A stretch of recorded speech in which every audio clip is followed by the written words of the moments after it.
Viewers, today special recipe என்னன்னு பார்த்தீங்கன்னா healthy breakfast recipe தாங்க. பச்சை பயிர் தோசை. ஆல்ரெடி அரிசி, பச்சை பயிர், சன்னா இது மூணுமே நீங்களும் 5 hours சோக் பண்ணி வைக்கணும். நீங்களும் அந்த மாதிரி சோக் பண்ணி வச்சுட்டு இந்த தோசையை ட்ரை பண்ணி பாருங்கள். அண்ட் இந்த vlog பிடிச்சிருந்தா லைக் பண்ணுங்கள், ஷேர் பண்ணுங்கள், கமெண்ட் பண்ணுங்கள். அண்ட் மறக்காமல் ப்ளீஸ் சப்ஸ்கிரைப் பண்ணுங்கள்.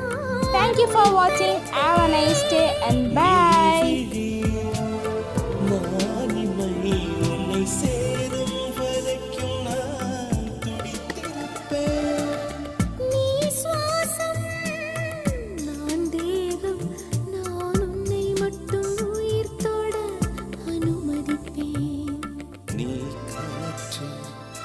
நான் மரம் என்ன சொன்னாலும் தலையாட்டு.